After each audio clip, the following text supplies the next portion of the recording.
Welcome back to another episode of Built from the Inside Out. And today I have with me Crystal de Leon Sarmiento, executive coach, author, and speaker, and founder of the R Resource. So many things. Thank you so much for being here today. Thank you. Thank you so much for the opportunity to spend some quality time with you and tell you more about who I am. Yeah, so tell us more. I love that question. Yes. What would you like to know? So, like I said in my introduction, you do a lot of different things, and I'm sure you also have your personal life. Yeah. So, maybe tell us a little bit about. Let's start with the executive coaching, and then we'll go into the other things. Awesome. So, the nitty gritty, as I like to call it, of what I do, my business, my actual paying job, Mm-hmm. is I own a company called the R Resource, and we focus on leadership, development, training, seminars, workshops. And one of the biggest services that I offer is in that um, leadership development. I work with executives, professionals, and help coach them. And so one of the things that I get asked is, how do you coach an executive? Well, what does that mean, right? Executive coaching simply means to coach from the outside, giving a different perspective and working hand in hand with a professional that needs to be able to, maneuver their way through the corporate jungles.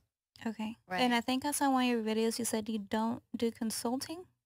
No, we do consulting. You do consulting. We do Okay. consult, but we don't act like consultants Got it. for the most part. Okay. I don't come into a company and say, this is the model that we have. This is, if you do this, this is what's going to work.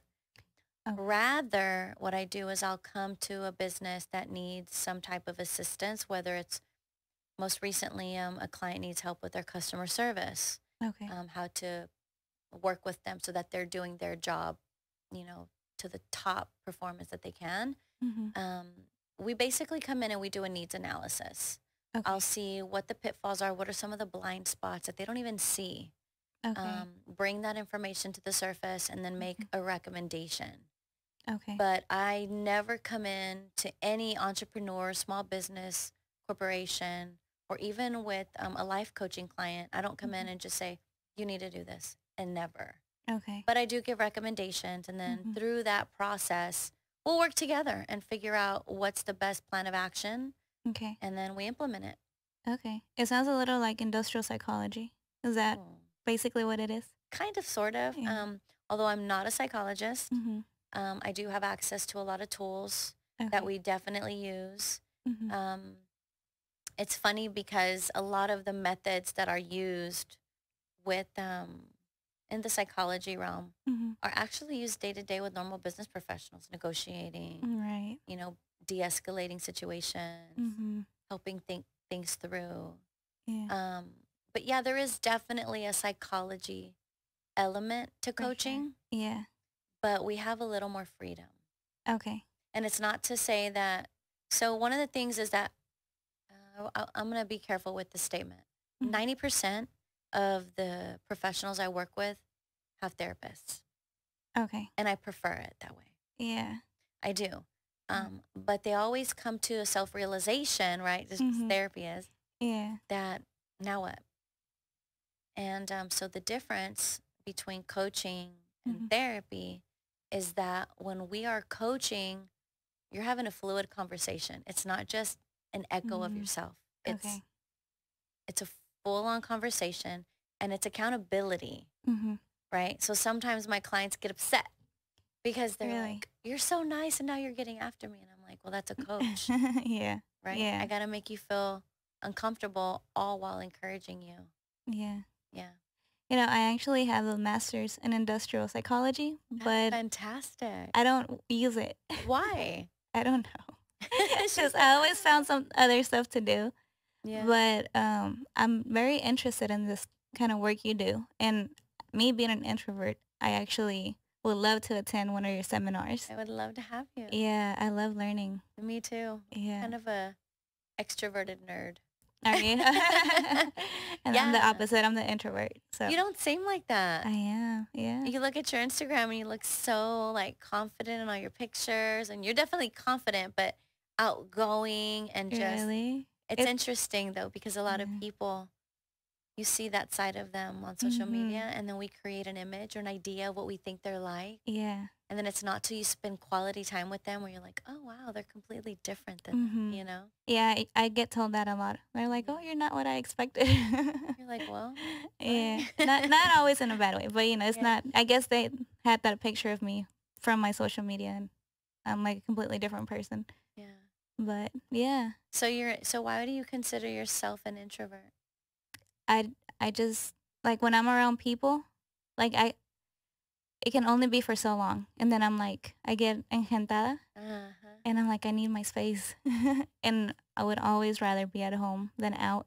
But because I own a business, I know I need to learn how to network. I need to, yeah. I know. I'm taking your seminar. I'm like, I got something for Yes, you. yes. I'm You gonna be know, there. thank you. So Yeah. it's interesting since we're on that topic. Mhm, Part of what I do at the RE Source is mhm. find ways to help bring tangible empowerment Okay. to women and men, to people, Mhm, professionals, and or individuals. Um, Being in business for over 22 years, I've been part of countless networking functions, events, conferences, having to walk into a boardroom with very high profile people mhm. and command the room and be able to deliver a quote, a presentation, and not budge. Those are skills that come with time. Okay. A lot of people say that connecting is a gift. Mm, And that's one of the fallacies that I discuss a lot when I am working with corporations, because they'll say we're communicating or we're not communicating. And the truth is that everybody's communicating. We're constantly communicating. mhm. What it boils down to is, what are we communicating? And are we really connecting? Yeah. The connecting part is the part Mhm, that's lacking. It's the part that we're failing at as a society, mhm. that we're failing at as professionals. And it is uh, beginning to become a bigger failure in our homes. The connection with our spouses, with our families, with our kids, right? Mhm. Because of social, excuse me, because of social media, because of the thousands of modalities that are constantly trying to steal our attention away, Mhm. we are forgetting the art of connecting. Yeah. And because of that, when I work with professionals and even just, the inside office, Mhm. the biggest complaint is we're disconnected. We're not communicating. Mm. We're not connecting. We're not understanding each other. They're dropping the ball. The team is lacking that unity. Yeah. And so because of that, I've learned when I go to networking events, I see everybody likes to hang out in their cliques, Mm. the people they're comfortable with. Yeah. But that's not what networking event is for. It's not a party. Yeah. It's not just hanging out. It's not looking cute. If you're in business and you're an entrepreneur, then you need to know how to maximize that time and maximize the connections. Right. They say your net worth is your network. Yeah. You heard that before? I have. Yeah. I think Yeah. I heard it in one of your videos. Really? Yeah. Probably. I don't remember. Yeah. Probably so. Yeah. But I think that it's uber imperative that for entrepreneurs Mhm. to learn how to increase that skill. Right. When I work with professionals, specifically, I'll be real specific. I work with the team of software developers Okay. internationally. So a computer science person Mhm. is very data analytically Right. driven. Their brains work different. Mhm. They're not about to walk into a room and crack a joke. Yeah. That's not them. Yeah. But we also see that they have to lead teams, Mhm. their employees, their subordinates, and they have to be leaders, not just managers. And just because you're highly intelligent in that regard doesn't mean that you have mastered the skill of connecting to your own team. Mhm. And so because of that, I started to identify we need to really work on that. Yeah. And And in my research and in the books that I read and the curriculums that I put together, my favorite is John Maxwell, who's my mentor, personal mentor. Okay. He says, connecting is a skill. It I've can heard be really good learned. things about him. Oh, Yeah. he's only the #1 leadership guru in the world. Okay. Sold 150 million books on leadership. Oh, wow. It's phenomenal. Okay. But when he said that, it makes you think, I can learn. And so I put that specific research to the test. And working with these executives, we see these massive changes Yeah. from how do I walk into a room and not get nervous and not get sweaty hands and not revert to the people I'm comfortable with and push past that mental block, be courageous, Yeah. and say hi to somebody. Yeah. What do I say? How do I say it? What if they reject me? This isn't dating. This is networking. Yeah. You know? Mm-hmm. And so a lot of it has to do with our perspectives of what are we even there for? Yeah.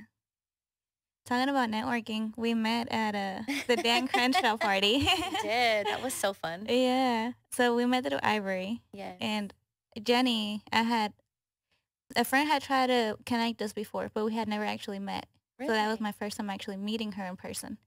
Yeah. Interesting. So now I had both of you on the podcast. I guess you can say I'm learning to network. I'm proud of you for that. Yeah. And you should be proud of yourself. Yeah. I was telling my boyfriend, I was like, I don't want to leave here and not, not get that picture with Dan, not like meet new people. Like I don't want to just, like you said, just come to a party. Like I understand it's a party. I'm like, but the people here, I'm like, I can network with them. Absolutely. Yeah. Absolutely. And one of the things that I feel is lacking is that when we go to networking events,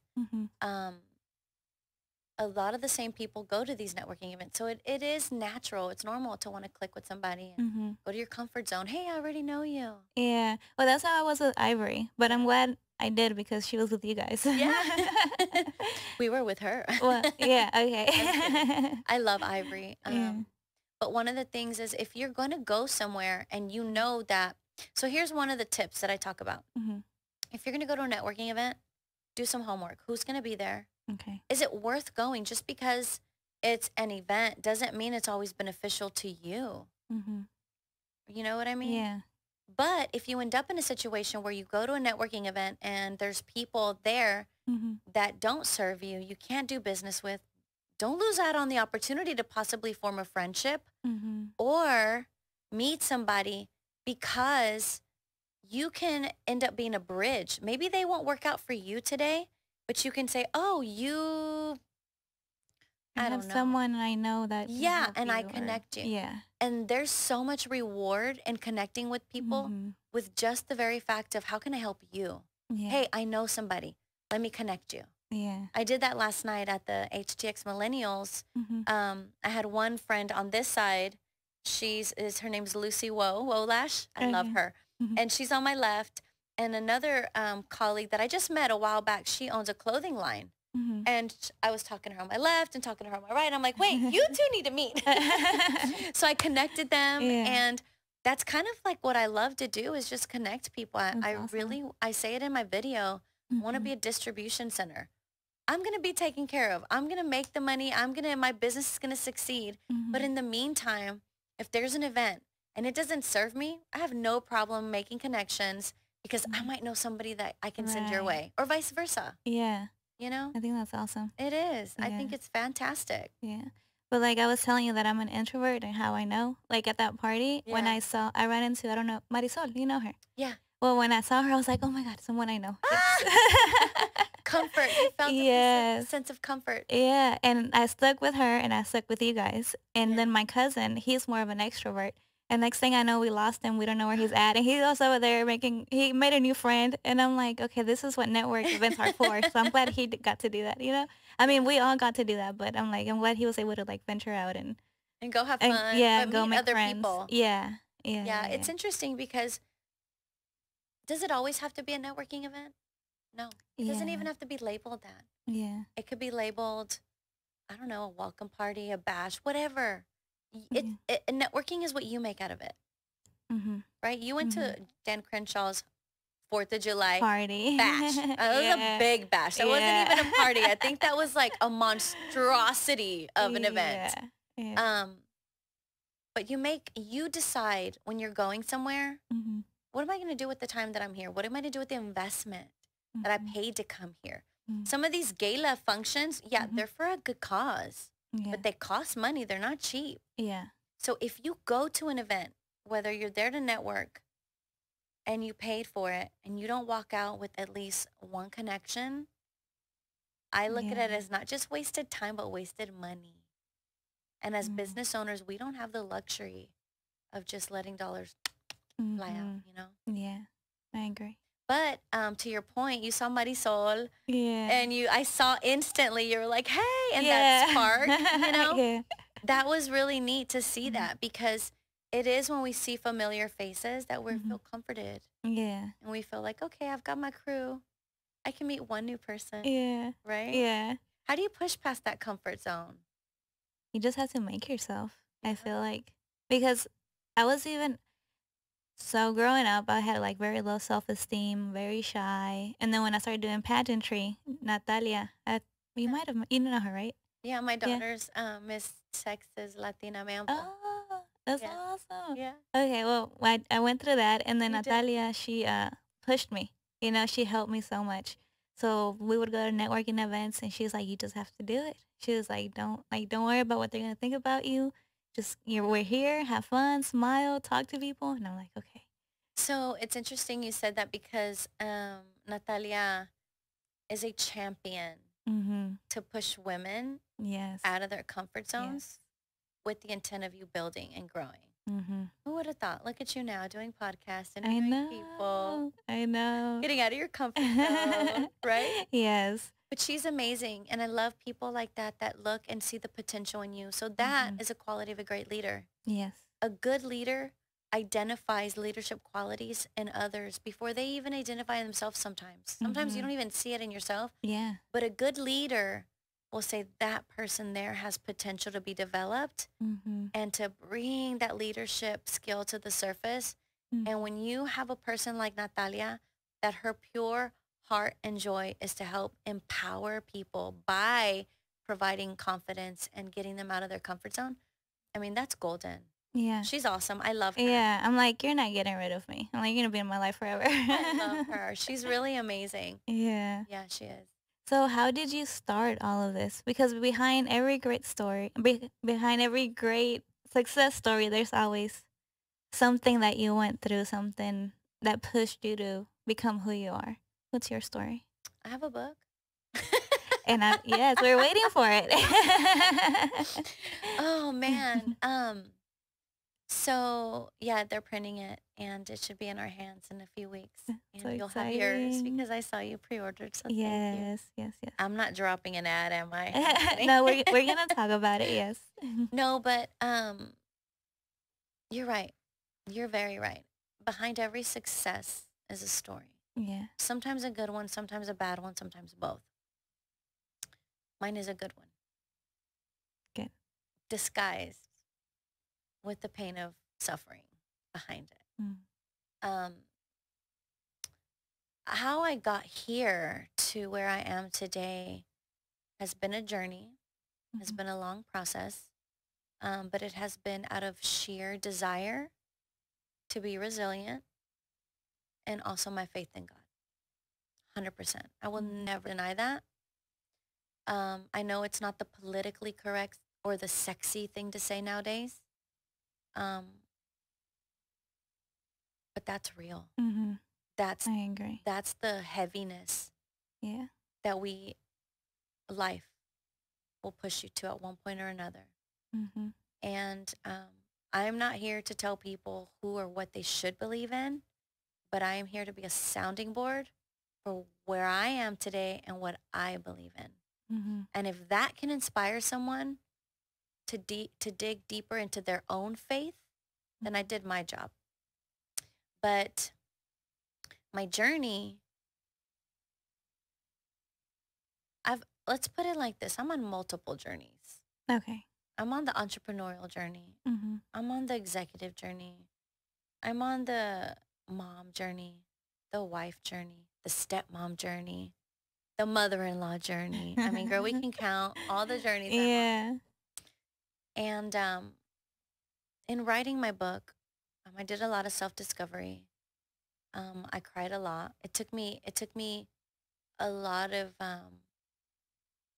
mental discipline Okay. to have to relive the stuff that I was writing Yeah. and to formulate it with words that would capture and that would deliver the actual feeling of what I went through, to relive that, but also be able to transfer it over to the person reading. Yeah. So reliving that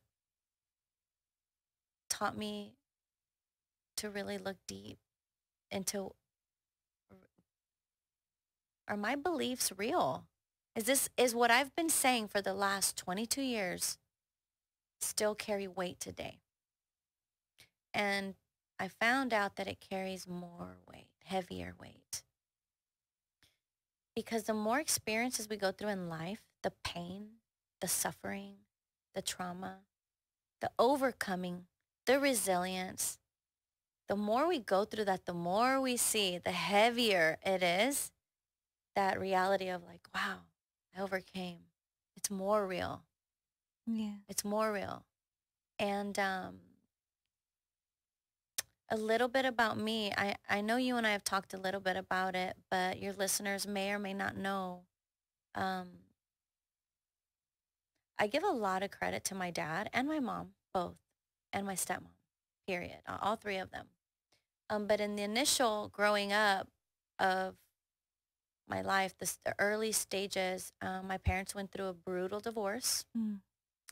And without giving too much details, my dad ended up a single father of me. And he's Mexican from a town called Sabinas, Hidalgo, Nuevo León, close to Monterrey. And that word just follows you around, doesn't it? León. León. Yeah. You picked up on it. Yeah. So he became a single dad. And I grew up basically without a mom in my everyday life. And most people today are like, single mothers is a huge commonality. It's so common. Yeah. But a single dad who's an immigrant, yeah, who's Mexican, of a little girl is different. Yeah. Right? And it's hard. But for me growing up, I literally didn't know that there was something missing. Because that's all you knew. That's what I knew. Yeah. I didn't care. Life was good. My dad never made me feel like a victim.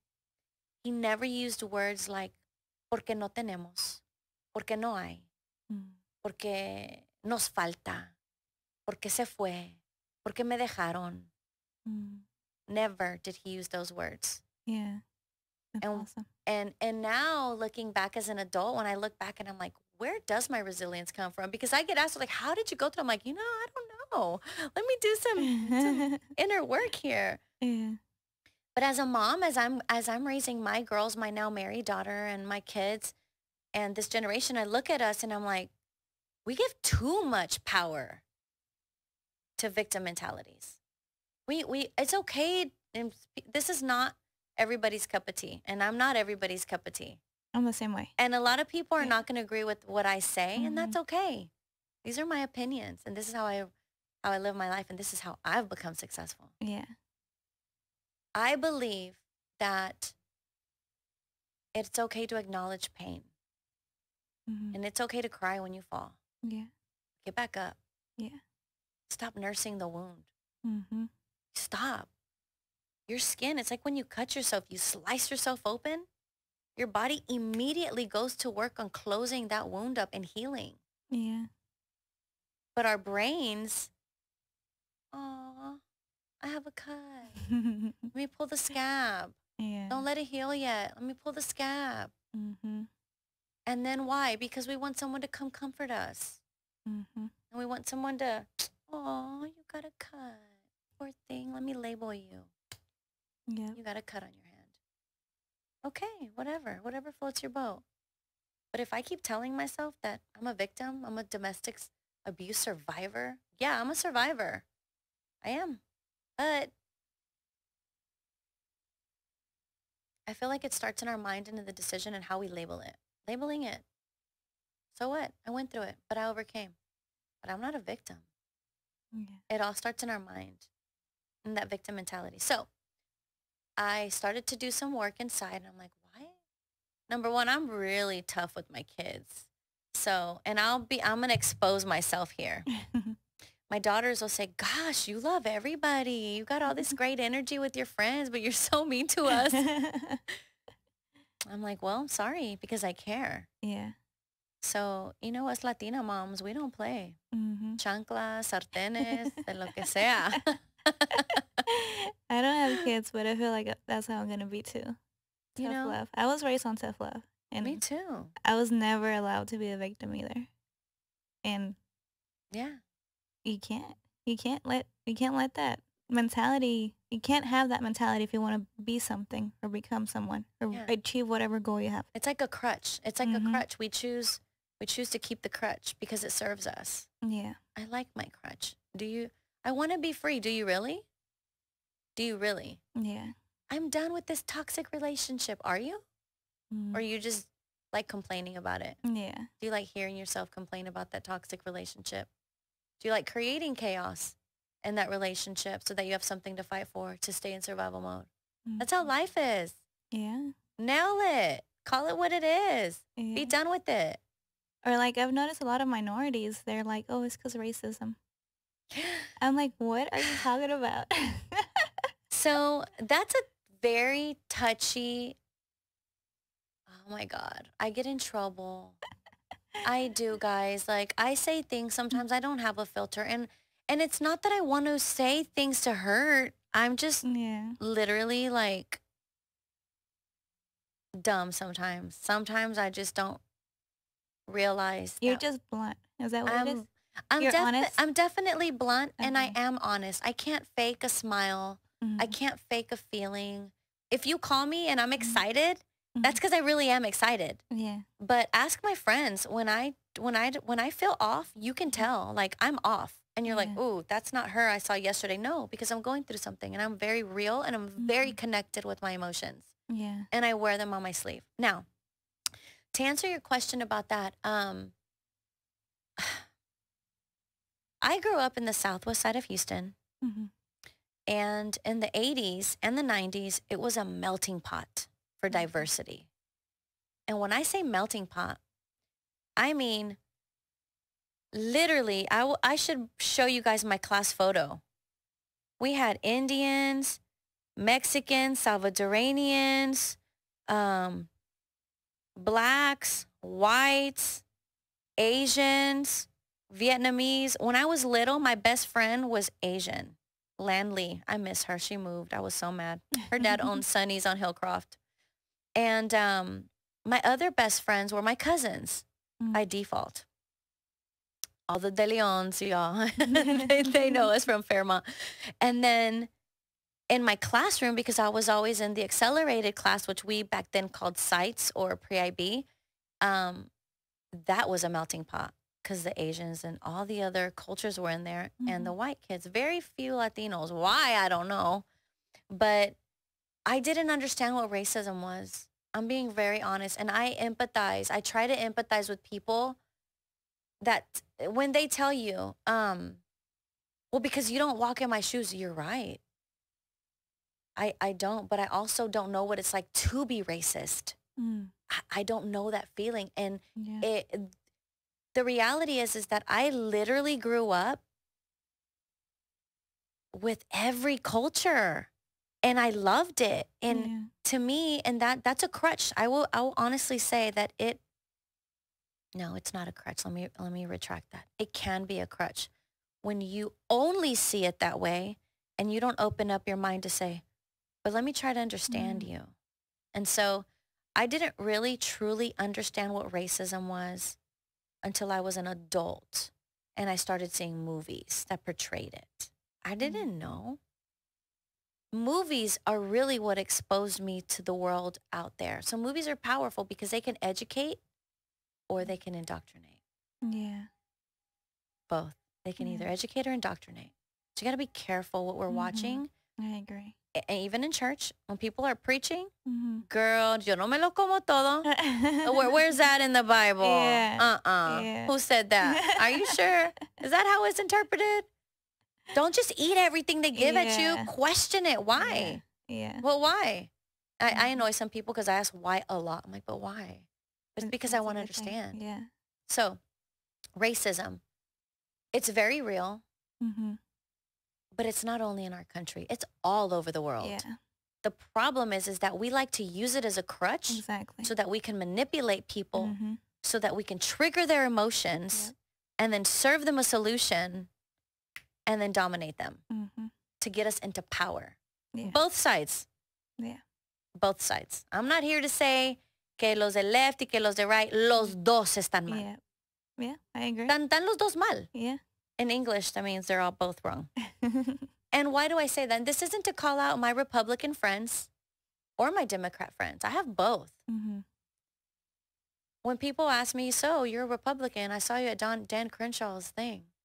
I'm a child of God. Yeah. Those are my values. I'm a child of God. I feel like right now they're trying to put the two against each other, Republicans and Democrats. Right now, girl, they've been doing it for Well, I feel ever. like even more now. Yeah. I mean, they shouldn't be like that. It should be like humanity against whatever the heck's going on right now. Humanity. Yeah. So, if I can, I know we're diverting off topic and now we're going into this situation, but this is good. So Jenny on the go. She's awesome. She had a gala. I know she talked about it on your podcast, Emerge, Refugee Day, to raise money for refugees for the United Nations. Fantastic organization, fantastic cause. Mm-hmm.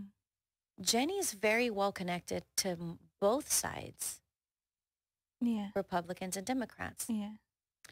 And I had the great fortune of meeting one of her keynote speakers. His name's Michael. He's a commentary on CNN, and he has a book. Okay. So I network, right? Mm-hmm. And I have a book, and so we have common ground there. So we started talking about that, and we had lunch. Mm-hmm. And this is not to throw anybody under the bus. This is just to bring to light Mm-hmm. the state of mind that is being indoctrinated. Yeah. Okay.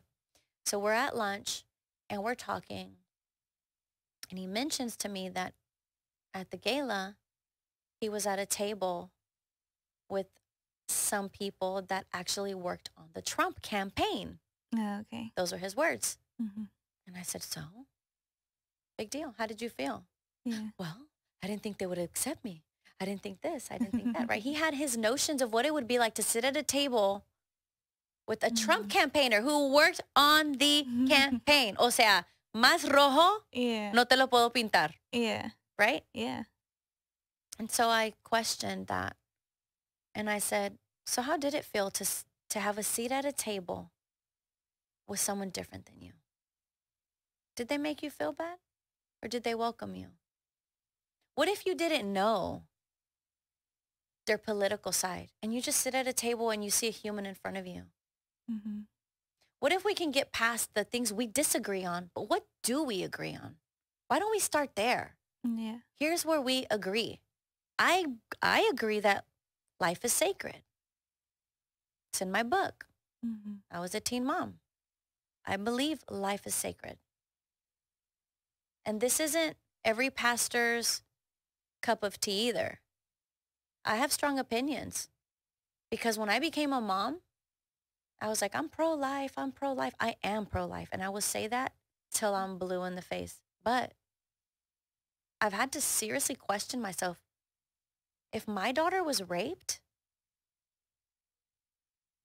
and she wanted an abortion, what would I do? Mm. Now, raped by a friend is one thing, but raped by a stranger, a drug addict, or a criminal? What's the difference, though? I mean, it's still a traumatic experience. Exactly. She's already traumatized from that. That's a heavy choice that I don't know that I'll ever want to have to make. Yeah. It's a hard topic. People don't like to talk about it. Yeah. So in that aspect, I'm 100% pro-life. But in a situation like that, you know you were raped. You'll know in 2 to 3 weeks if you're pregnant. You will know. Science now can tell so fast. Mm-hmm. I think that you should be able to make, you know, whether you were raped or not. Now, there is the battle in some women's minds, like, but I feel guilty aborting, so maybe I won't. And then time goes on, and now they're 10 weeks pregnant. And then they're like, no, maybe I should abort because life's going to be hard. And then they decide they want to. Then they go to a CareNet clinic, which I support fully. I'm bold about it. I don't mind. They show you a heartbeat and something changes inside. Oh, no, I can't go through with it. Now you're at 3 months. And then you feel the baby move and it's getting real. And you're like, oh my God, there's a child inside of me. But I was raped. That's heavy. I would never want to put myself in those shoes of a woman who was raped and had to make that decision. But I also believe that in a situation like that, you should be allowed to make that choice. I believe that. Whatever that looks like, whatever friends don't like it, whatever friends like it, you have what you believe. Believe it. That's what I believe. And I ask that you respect my opinions because I respect yours. Yeah. I'm not indoctrinating you in my beliefs. These are my beliefs. Now, when it comes to people forcing a side, I believe nowadays that we should initiate the, hey, sit at my table. You look different than me. You look like you're having a hard day. It looks like you vote different than I do. Let's have a seat at the table with people different than us. That's the problem with our government, that the division serves them. Mm-hmm. It serves them because, I agree with my Democrat counterpart. They're not going to nominate me. They're not going to want me because I'm not. So yesterday I was at a networking event and I was approached by somebody running for office. And he came up to me and he stated his name. And I am a Republican. I am a Democrat. I'm not going to say who he is or what he said. But in other words, that's how he introduced himself to me. I'm a Republican. My name is this. I'm a Democrat. My name is this. And I'm running for judge. And I thought, why do you think I need to know what side you're running for? Don't you think that if I was already the opposing side, I would have already blocked you off? Why don't you come talk to me and say, what's important to you? Yeah. Who cares what side I'm on? This is what I believe. I was a prosecutor for this many years. Wouldn't you agree that felons need to pay time? Wouldn't you agree that murderers need to pay the price? Wouldn't you agree? Maybe that kind of conversation will help people really connect and stop the division. Because let me tell you, he didn't know me. He doesn't know my thought process, but I'll tell you what, I don't want to vote for him. I don't care what side he's on. Why? Because of his mentality. If you are already campaigning off that mentality, that means you don't even care about what the people care about. It's for show. Yeah. It's for power. And that's sad. It's sad that we've gotten here. Yeah. You reminded me of Rob, this fitness guy that we follow, and he was talking about how he got into it with one of his followers. And he was like, call me. He's like, call me right now. Call me. Let's talk about it. Yeah. And she called him, and he was like, we talked, and it turns out that we agree on like 93% of the things. He was like, but because they pushed division so much, he was like, we were like hating each other, we were arguing, but in reality, he was like, we agree on like 93% of the things. 100%. Yeah. So it's interesting to me because I won't say the names, just for protection. But a good friend of mine is also very involved politically. She's a minority. She's approached by someone that tells her, you can't be hanging out with the other side. Excuse me? I can't? Why not? Because you're a minority. Well, that's racist. How does that number one, that's racist. Yeah. If I vote for you because you're Hispanic, I'm being racist. If I vote for you because you're black, I'm being racist. Mm-hmm. If I vote for you or don't vote for you because of the color of your skin, being white, purple, black, green, yellow, zebra, whatever you identify as, Yep. I'm being racist. Mm-hmm. And so we have to call a spade a spade. That is the epitome of division. Yeah. I'll give you another example. Who knew we were going to talk about politics? I know. We're talking about this was- being a lioness. This was not in the plan, but we'll go back to talking about that. Yeah. Okay, so this was about a year ago, when the whole 2020 elections were happening. Mm-hmm. I was at a nutrition shop in my small town, and I was approached by a lady, and she said, "Hey, I'm running for whatever position." I said, "Okay." I said, "Why are you running?" She said, "Because in our county for the last 60 years, it's been run by white men who are all this, who are all that, and it's time we do this." And I literally sat there and I was like, interesting. And what do you stand for? So then I asked her. Yeah. I said, "So, okay, that's your passion. Can you tell me why you're running?" She said, "Because it's only been run by white people." And I said, "You live in this county. You moved here for a reason. So my question again is, why are you running? Mm-hmm. What are the policies that you want to change?" She couldn't give me one. I'm not lying to you. I believe it. Yeah. So I said, "Okay." I said, "Here's the deal. I would love to vote for you if you would have sat me down and said, look, I'd like to see the schools enrich people's lives. I'd like to see this division close. I'd like to see empowerment in a tangible way. I'd like to see this. I'd like to see sidewalks. I'd like to see dot, dot, dot, dot. And I believe that I can do that." But instead, she was running off hate and anger. And it made me sad. Yeah. That's where we are. Yeah. You do not need to run if you're not going to bring solutions. Mm-hmm. And it's interesting because a few of my friends like, "You need to run for city council." I'm like, "I'm not doing that. I'm going to make a lot of enemies." Because I'm very opinionated. But I think we need more people. We need strong people like that, though. We just need people that are not bullied into picking a side. Mm-hmm. Or so insecure that they need to pick a side. Yeah. Here's the deal. I believe majority of my conservative beliefs are founded in my faith, and so are 95% of Latinos Yeah.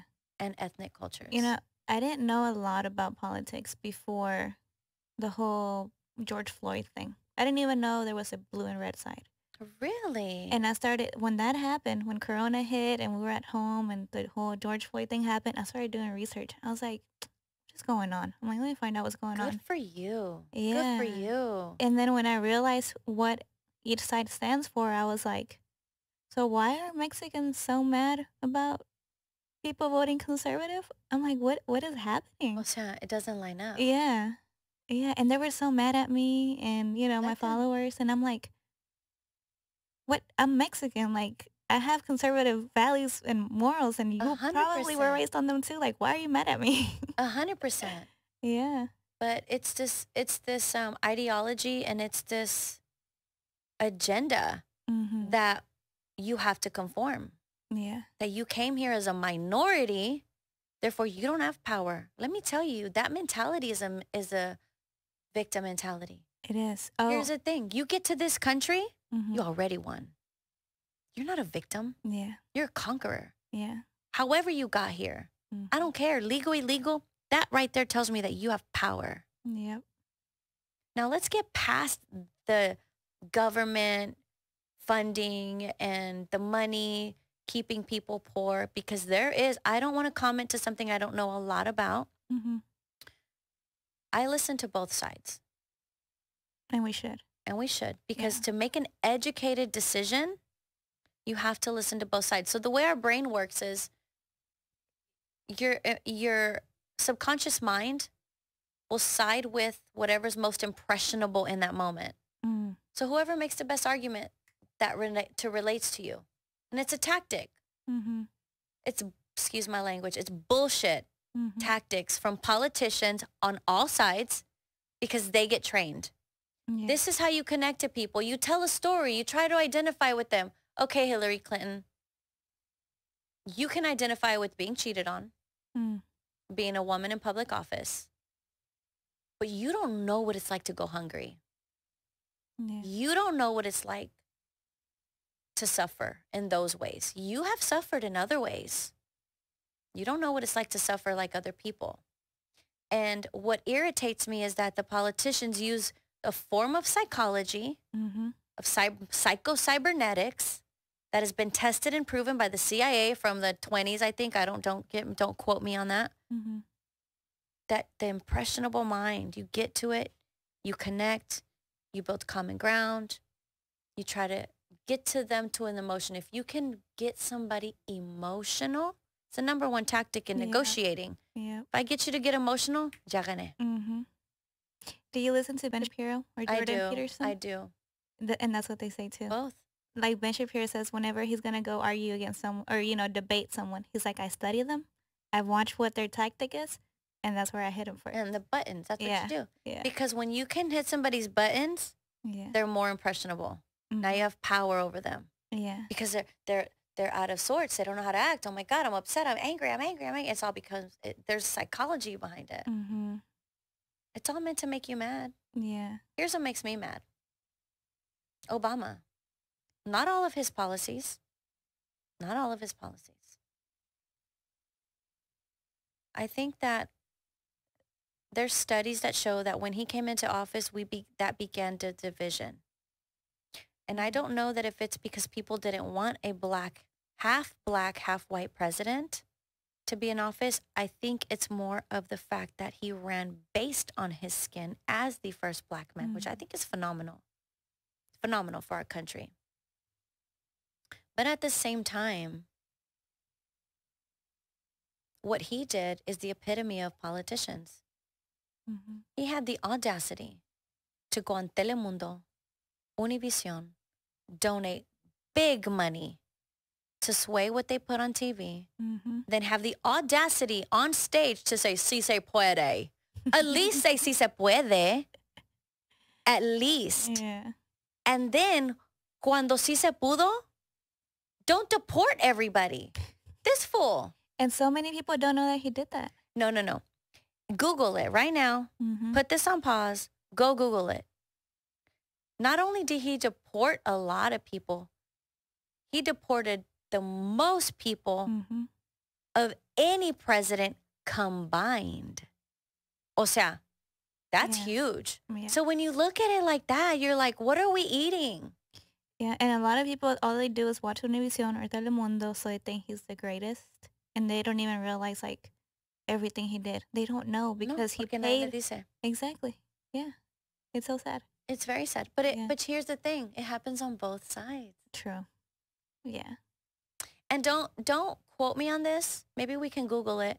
But I remember somebody saying that the DACA, the Dreamers Act, Rick Perry, our former governor of Texas, Republican governor, is the one that championed that. It started here.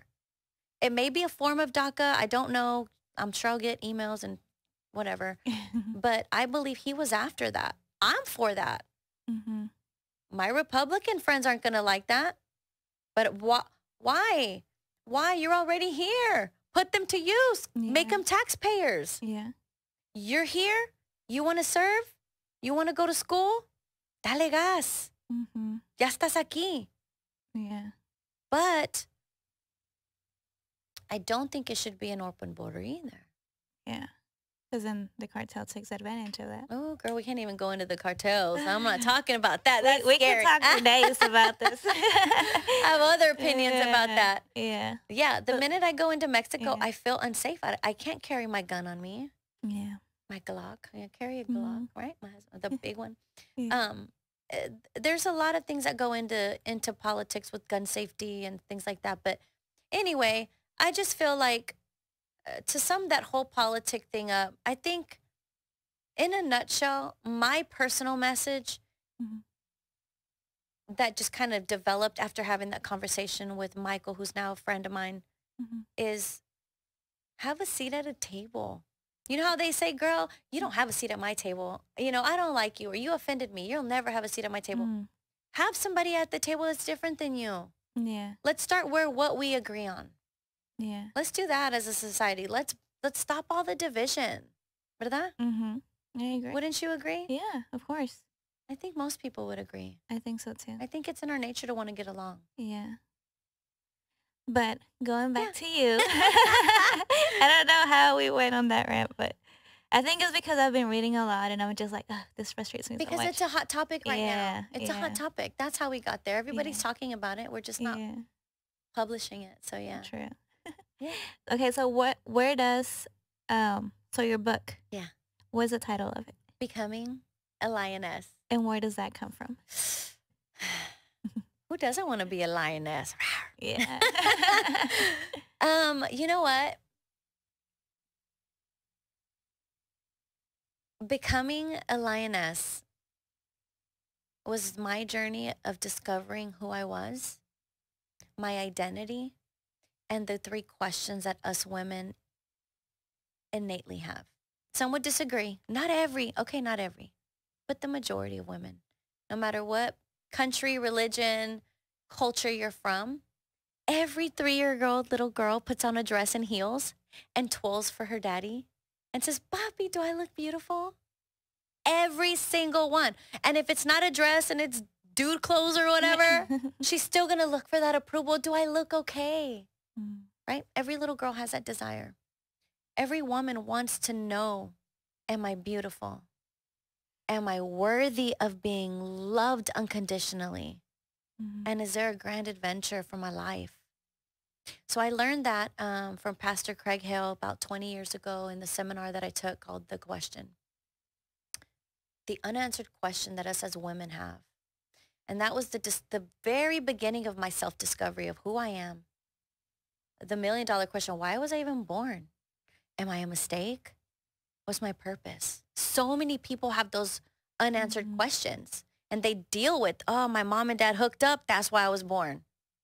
No. They hooked up because God had a plan and you were coming. Yeah. Okay? It may be ahead of time. It may have been behind. But none of us are mistakes. And I had to learn that. My parents were married when they had me. But it's the self-discovery of who I am and what does being a lioness mean? And the identity issue. The identity question. Who am I? Who am I? And that has been the question that we all are seeking validation to that we don't even know we're seeking.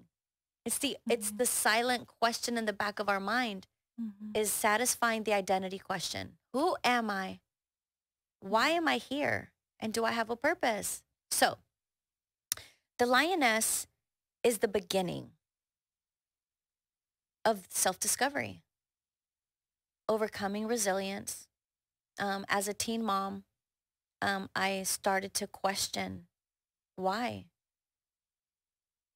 So a little bit about my story was single dad. We knew that. We checked that box off. And then I was teaching abstinence classes in high school. I was teaching abstinence classes because, I was a good Catholic girl. Okay. And I really did. I really believed in purity and was super modest. I was a little boy crazy. I'm not going to lie, But to me, that was a part of value that once it's gone, your purity. Like sex. It's the most intimate thing you can do with somebody. And once you do it, there's no taking it back. That's it. You cannot erase it and have a do-over. It's done. Yeah. And so I was recruited by a nonprofit organization to teach abstinence classes and sex education awareness. And I was like, absolutely, I'll do it. And the $1,000 gift card to the mall wasn't bad either. Yeah. I fell in love. More details are in the book. But basically, I ended up a teen mom while I was teaching abstinence classes. Catholic. And then there's a whole story about my dad accepting everything and me feeling like a failure and shameful, fully shame-based because I had dishonored my father and the legacy and, you know, being Latinos and Christians. Mm-hmm. And then my dad saying, te casas con la cabeza alta. De aquí te sales casada. Right? You're right. Like, yes, Daddy, I'm going to get married. I kind of want to. But then they backtracked and my dad's like, no, never mind. It's not the best thing to do. Y'all are young. Have the baby, blah, blah, blah. So then we set a date to get married later on. Mm-hmm. And he dies in a tragic car accident. I'm so sorry. Oh, it's okay. Thank you, though. My daughter was 10 months at the time. And that was the beginning of my anger, of my rage towards God. Mm. But that was also the beginning of me finding out who he was and his love for me. Yeah. And his love for everybody. And that unconditional love of a dad, of a daddy, a celestial father that will come and meet you in the midst of that pain.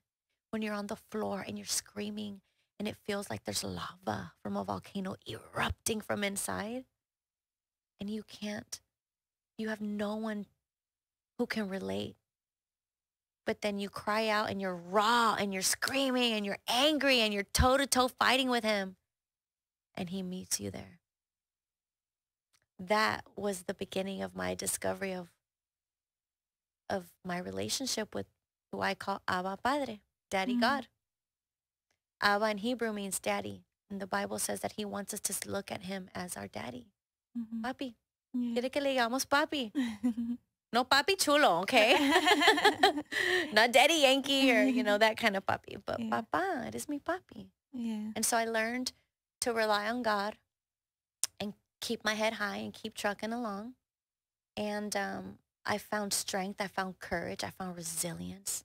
And the way my dad raised me was to never be a victim, be tough, cry, but get back up.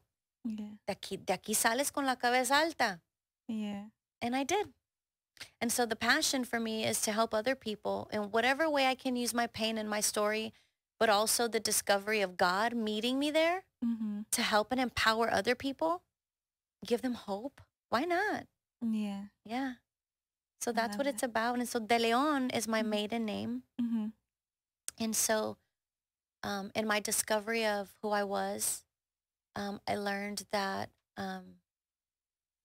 Jesus was coming from, he's Jewish, obviously.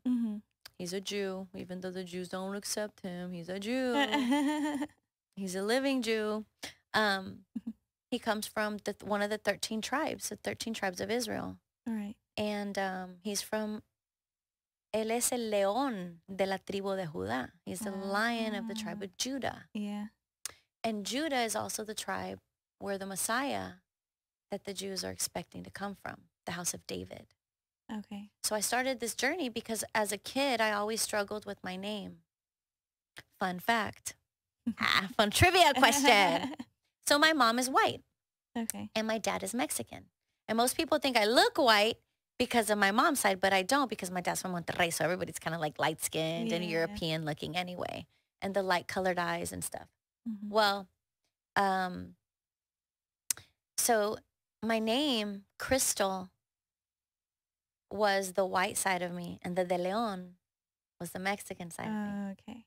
And I resented my name because my family would call me Cristal.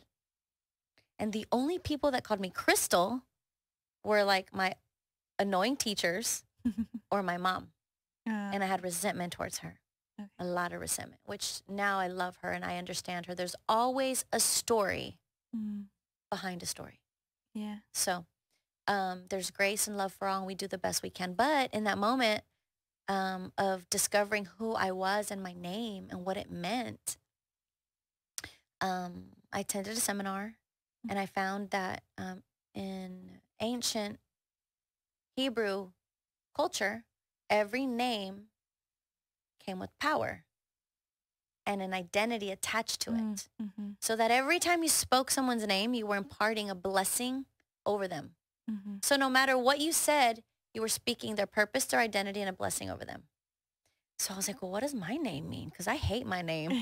I loved it in Spanish. All my friends and my family, Cristal, Cristalita, you know, that's my name. But then it was like Crystal. I'm like, uy, que feo suena en inglés. Me cae mal. And so much so that in middle school, I went by my middle name, Margarita. Okay. All my friends were like, Margarita, Marge, Margie. And my stepmom, her name is Margarita de Leon. Okay. So we both are Margaritas, which is super awesome. I love it. That was ordained by God. He already knows what he's doing before the foundations of the earth. That's what the Bible says. We think we know what's going on. God has a plan. He's so awesome. Yeah. Well, so then I started on this journey of discovering what does my name mean and how can I find that identity question and tie it to my name, right? And so Cristal means luz brillante. And I was like, okay, I'm a luz brillante. And I accepted it. I'm a brilliant light. That's that is my personality.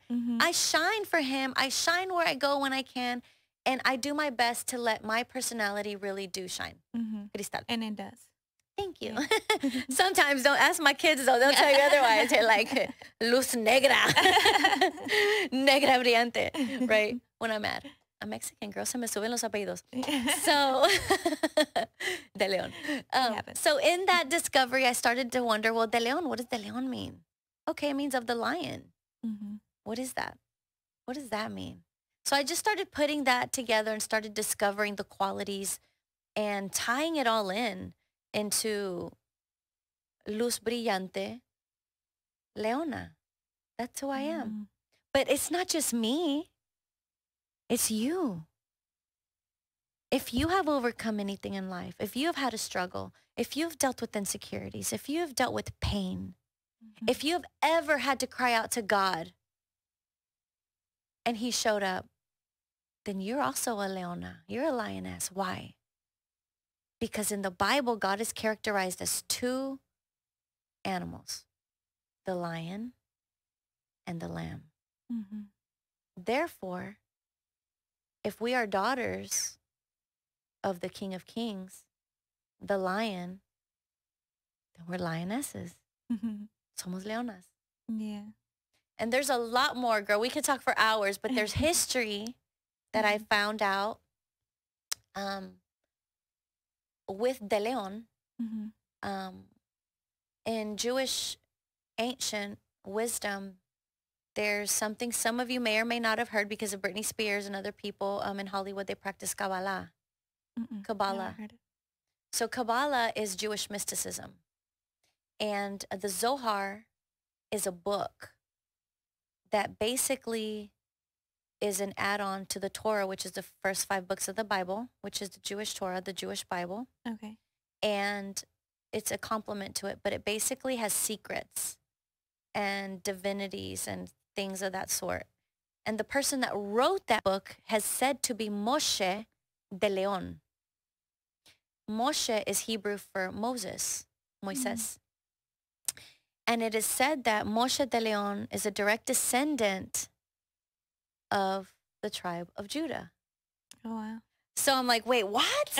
All this stuff is connecting. And I'm like, pero ¿cómo? It's like, no way. And then I find out through some Jewish colleagues that Moshe de Leon was wrote the Zohar. There's controversies because this happened in 1492, when Columbus sailed the ocean blue. Things like that. But in Spain, there was a lot of Jews that were crypto Jews in Portugal, North Portugal, and in Spain. And these crypto Jews were being persecuted for being Jews, right? Okay. Therefore, they go into hiding, they assimilate, they take on Catholicism, they take on these roles, and a lot of them migrate and come and they become conquistadores, and they come to Mexico. Okay. Empezaron a ¿cómo se dice? Fundamentar, to fund, to, how do you say it in Spanish? A fundar? Fundar, right? I think Fundamentar? So. Fundar. I think fundar. My mom would correct me right now. Piano. They founded these states. So I learned, this is literally like within the last 2 years, that Spain has a state called León. Okay. And so you come here and they brought Nuevo León. Okay. Boom, mic drop. I'm like, wait, what? Y ahí nos dicen que los de Monterrey somos bien codos. Pues, ¿de dónde viene eso? No, I'm kidding. From the Jews. The Jews. Exactly. So I start this like crazy journey of discovering our ancestors. And a colleague of mine who's a hardcore Jew, he was like, you guys are more Jewish than you believe. You don't even know it. I'm like, what? He's like, yeah, there's a whole study going on right now of crypto Judaism in Central and South America and in Mexico. Que los apellidos que se terminan con EZ, that have an animal, Becerra, Garza, Garcia, Gonzalez, Cantu, all these last names have crypto Jew ancestry. Okay. So I'm just like, this is wild. Like, what is going on here? The way everything is starting to connect. And so it's just really, fascinating when we start to peel those layers back. Yeah. And you start to see the ancestors and the ancient tricklings. That's really cool. How it's coming through today in our culture. And there's there's a phenomenon actually happening where people are converting back to Judaism in Mexico like crazy. Really? Yes, absolutely. Oh, wow. So I started doing all this research and I started connecting the dots and I'm like, somos leonas. That's so cool. Yeah, it is. So that's becoming a lioness. And a spoiler alert for your listeners. I tie it by saying that I haven't become a lioness. It's the becoming. It's that constant journey. Yeah. We're always, I'm not who I'm going to be in 50 years, who I am today. No lo voy a hacer. Yeah. I'm still becoming. Yeah. I'm still finding. Yeah. We're all still becoming lionesses. I don't have the answers of how to get there, but I know the one who does. Yeah. I like that. Thank you. Did I answer your question? You did, yeah. It left me thinking with the whole Jewish thing, because my grandpa used to always say he was Jewish. His last name's Armendariz. Oh, ya ves? Yeah, Easy. and now I always get told I'm Koda. But, now we know where he comes from. Girl, No. smart business. It comes from good, smart business principles. They are, who was I having this conversation with today? So I'm also, I created a seminar, financial seminar, not about like from the wealth side of exactly where to put your money and how to put it, but the principles of building wealth. Okay. Because I started researching that the Jewish population, and this, depending on where we are today or how many people are being born right now in massive countries, pretty much they account to stay around the 2%, 1.9%, 2% of the world population. Excuse me. And we can look at it and say, okay, 1.9% of the population, big deal. So what? Jewish. Everybody knows a Jew. Everybody knows that Jews live in a specific part of town, but they're known for being what? Uber wealthy, top of their class, scientist, the best of the best or the worst of the worst. If my friend told me, he's like, if you're a Jew and you're gonna be a serial killer, you're gonna be the best serial killer there is. If you're gonna be a pedophile, you're gonna be the best pedophile there is. O sea, Harvey Weinstein. If you're gonna be a banker, you're gonna be the best banker there is. Like, they do everything with excellence. But here's why that matters. Because they own more than half the world's wealth. But they're 1.9% of the population. O sea, that's basically saying all of Cuba, just put it into perspective, Puerto Rico, owning half the world's wealth. ¿Por qué? Why is that? Why? Good question. Come to my seminar.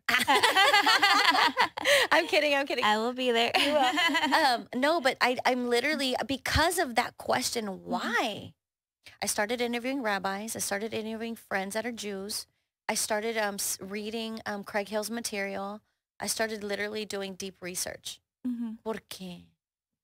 Porque son los más poderosos del mundo. ¿Qué están haciendo ellos que no estamos haciendo nosotros? Yeah. I have lots of answers. Yeah. But I can't tell you because we'll be talking for 5 hours. Okay. Are we on time? I'm trying to be, fun and everything, Okay. but Yeah. you know, we're going into deep topics here. Yeah. And this is why I love doing podcasts. Because you Right? get to like really talk about like all these like deep subjects that you can't on other platforms. Yeah, exactly. Yeah. And when I talk, like I have friends that will talk, I'm like, stop, save it for the podcast. We should be putting this on the podcast, right? Yeah, yeah. So I hope that I answered your question on Yeah, you did. Lioness. Yeah. But really it's for me it's a movement to help Mhm. empower others, whether you're a lion and you're a man or you're a lioness. Yeah, I love that. I really believe it's not me. I'm not the lioness. You're the lioness. You're the lioness. Yeah. And it makes me so happy to see people like living out their purposes and helping others. Thank you. Yeah. Is there anything else you would like to add? I love that question. I think we're good. Our listeners are like, what else? I don't know. Other than the last thing I would like to add is don't be afraid to ask for help.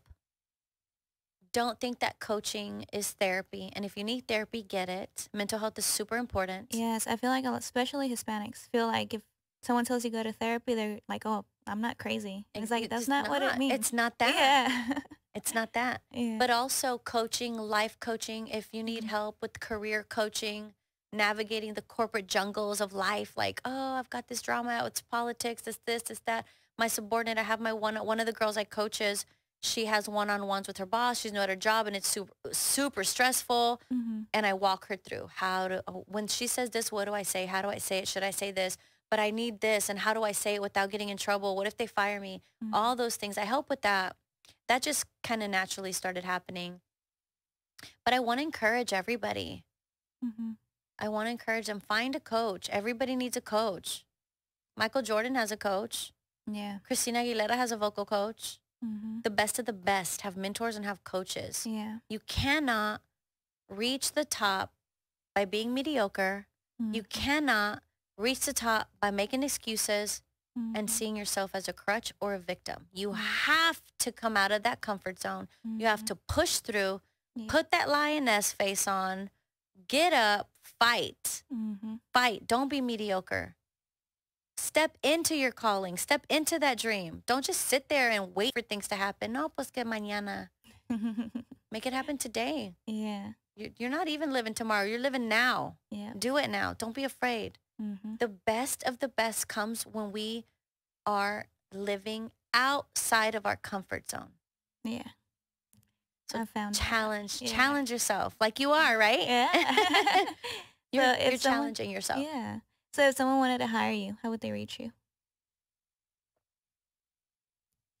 Great question. So I have a website. It's www.thearisource, THERE is ARI, source.com.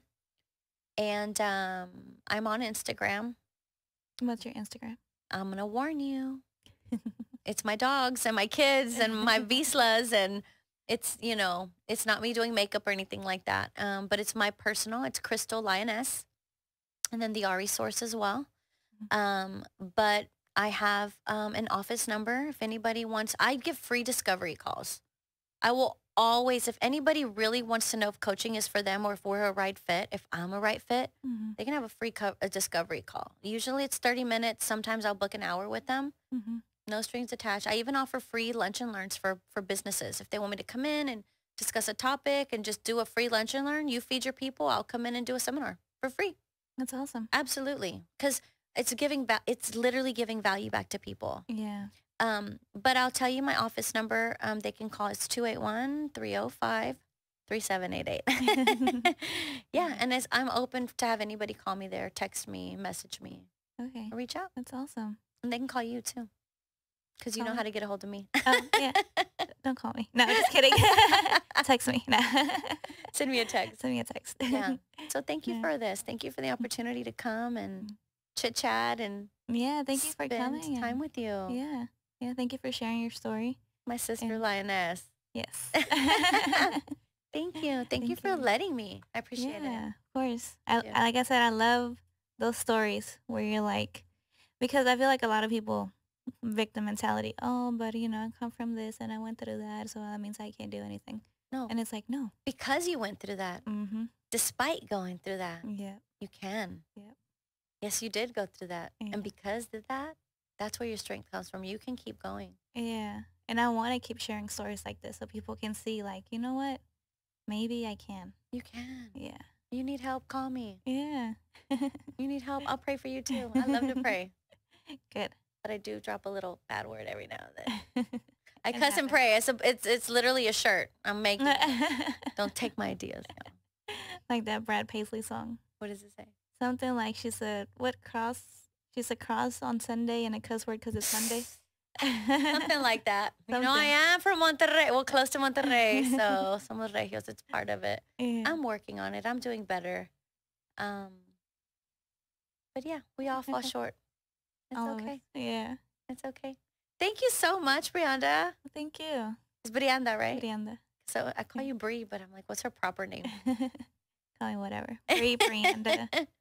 I mean, love I've heard it all. I love it. So thank you for having me. No, thank you for Appreciate being it. here.